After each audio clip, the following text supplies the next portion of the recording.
last year, I saw one of the best Turtles movies I've seen. Now we revisit that, shall we?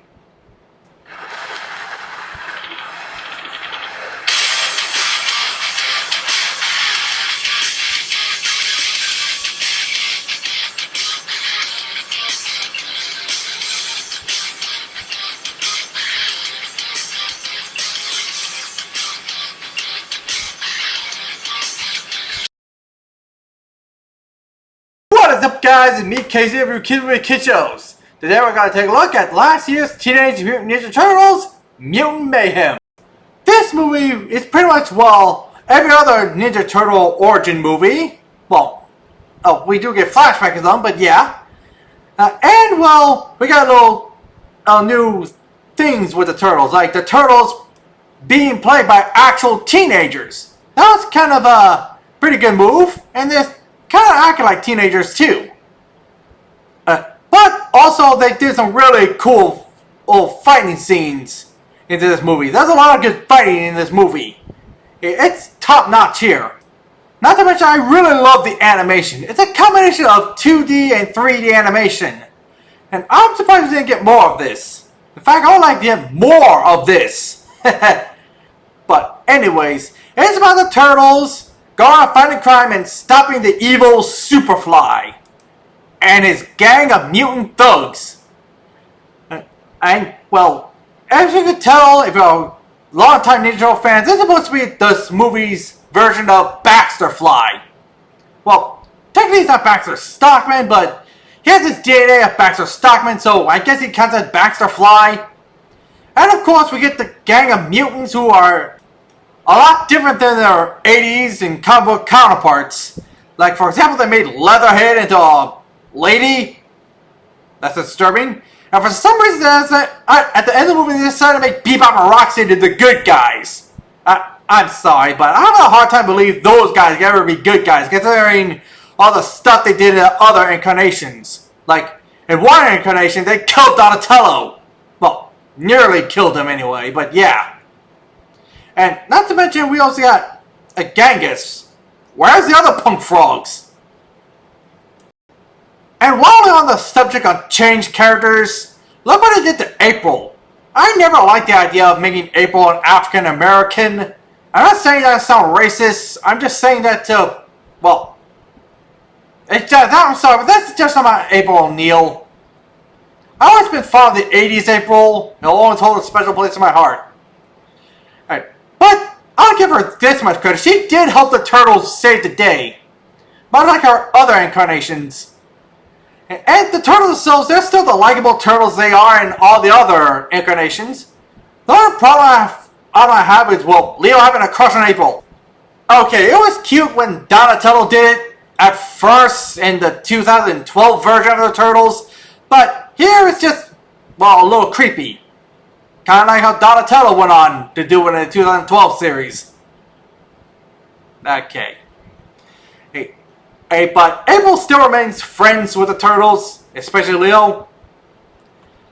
Oh, but anyways, let's take a look at what they did to Splinter. I have to say, Jackie Chan did a pretty good job at Master Splinter. Even though when Master Splinter realized that the mistake he made was, well, he was acting like Superfly, but except he was being a punk about it.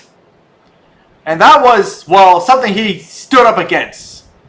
And he actually once saw humans as, well, shadow superficial monsters who hate mutants, and it was sort of right. But until the end of the movie, he realized he was wrong about everything.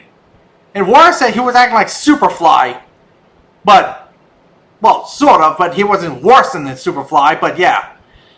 And he's a great fighter, except for one thing I think they took away from the whole Ninja Turtle aspects. Ninja part, if you will. Now I'm talking about how the Ninja Turtles learn martial arts growing up.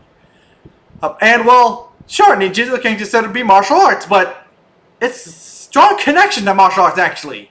In other incarnations, and Splinter, either himself as a pet rat got mutated but learning Jitsu by and mimicking mutant movements of his master Hamatoyoshi, and Hamatoyoshi becoming a mutant rat himself, who've learned years of ninjutsu.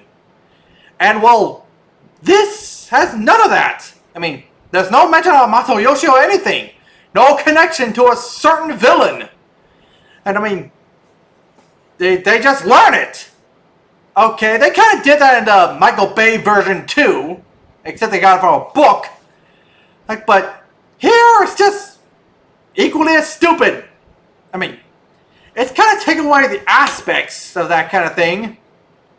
I mean, come on.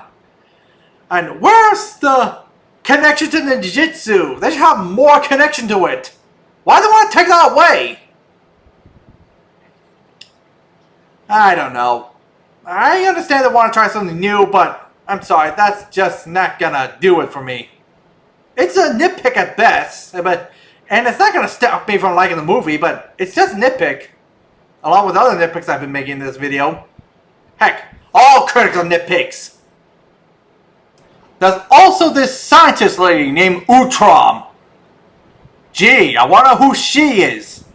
And what she is, really. And I'm mixing get the feeling her actual name begins with a K and ends with a G. But I think I'll find out in future movies. Speaking of future movies, the post-credit scene gives us a little hint of who's going to be the next villain of the next movie. I'll give you a hint. And his name starts with S and ends with R. Despite the nitpicks I have with this movie, and I honestly hope that they could be fixed in a sequel, I still enjoy this flick. And I give it an overall rating of a 7 out of 10.